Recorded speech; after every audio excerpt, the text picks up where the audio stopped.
Okay, so our novel technology for this week is EtherPad. It's a web-based collaborative real-time editor. And it was started in 2008, acquired by Google in 2009, and they were using it in their Google Wave. If any of you used that, it was kind of a similar idea, real-time, instantaneous messaging thing. That was discontinued, but they released the EtherPad part as open source software, and it's been independently developed and hosted since 2010.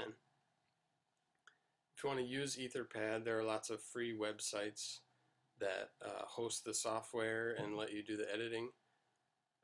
Some of them have upgradable subscription plans that give you more features than their free version, but most of them have actually quite good free settings, so you shouldn't need to upgrade.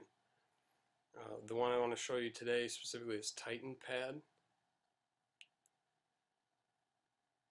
And so they'll let you can do two things. One, you could make your own permanent TitanPad that would live at whatever name you input .titanpad.com, and you can always get to it. It would be permanent. Your students could always know where it is. They could get to it easily. But today I just want to go over the public pad part. The private one would be exactly the same as this, except for it lives at a specific domain name rather than the random one they'll give me here. So you can click Create Public Pad, which I've already done, and then it brings up this screen. They give you some random new URL, and they give you this header information telling you, everybody sees this text, and that this page will be deleted within 30 days, so don't store anything important. If you want to share the pad so your students can get to it, you can click here and it will give you the URL to pass out, or you can send email messages to them that have a nice introductory message and the URL for them to get to it. Anybody with the URL can edit the EtherPad at any time. Okay, so I have here you can put your name in. I was on here earlier, so it has teacher there, but to start with, it'll just say enter your name. So you put in who you are, and then below it shows who else is on the EtherPad currently. So I have my iPad on also and signed in as student. And then down here is a chat window. So during editing, you can chat. You could say, I think we ought to do something, right? And then it shows up in the chat window. It's highlighted by your color. So let's see. Let's do a little editing just so you can see how it works. So here, I'm the teacher, and I can type things on the pad, and they're highlighted by my color, so everybody can see that I made those edits. And not someone else. The cool thing is that while everybody can edit it simultaneously, and it all shows up at the same time. So on my iPad, I can write I'm the student, right, and it's just showing up here on your screen at the same exact time as I'm typing it. I can also chat. And it works the same way. Everybody can see. The editor is pretty nice. It has bold, italic, underline. You can do bullet lists. You can indent things. It even has undo and redo.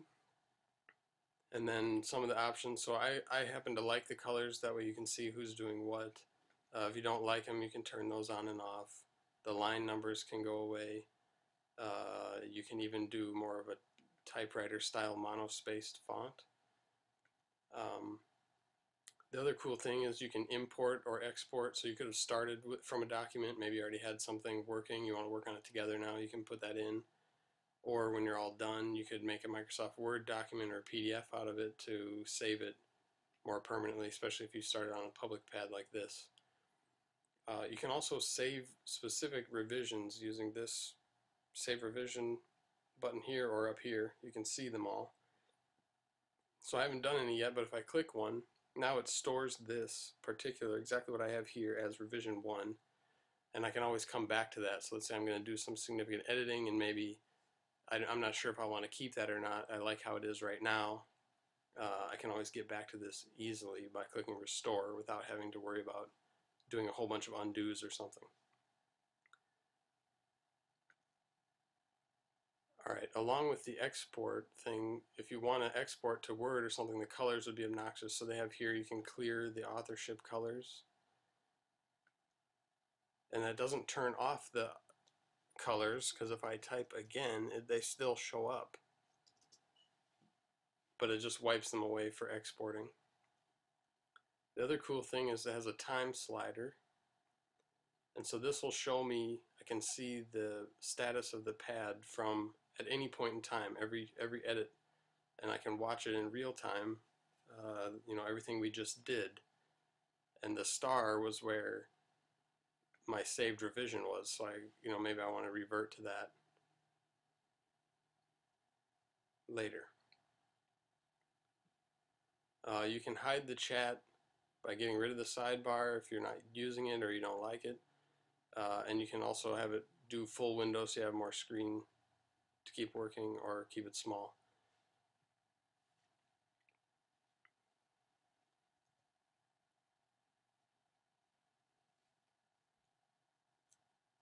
So some ways you could use this, maybe you could do formative assessments. So if the students don't input a name when they get into the EtherPad, then they'll show up as anonymous. So you could ask a question, have them all be in the EtherPad, and they don't have to have their names. They can give you an answer, and nobody knows who they are, so they don't have to be embarrassed about what they put, since everybody can see it. But at the same time, then the whole class can see where people are, what they're thinking, and you can work together to kind of fix misconceptions. You could also have it set up so you could track questions. So I've been in technology presentations before where we have an EtherPad, and while the presenter is showing us things, people can be throwing questions up on there so that we don't have to interrupt the flow of the lecture, but the questions are there, and then the lecturer can just address them as they see them on the EtherPad. And then the final thing is like a collaborative writing assignment. Whether it's a big assignment or just a quick one, EtherPad is useful for any of those things because of the export feature. You can get a Word document out that they could keep working on or save forever and print to turn in. Some considerations are, of course, privacy. I think, as with most of the other technologies, this one, since you don't have to sign in at all, and if you just have the URL, you can see everything that's there, including student names if they're on there and what they've contributed, and the entire history of the document. So their personal security is an issue. It's also an issue maybe that students won't put their name, like their true name, or they might put inappropriate comments because you have no way of knowing who it actually is.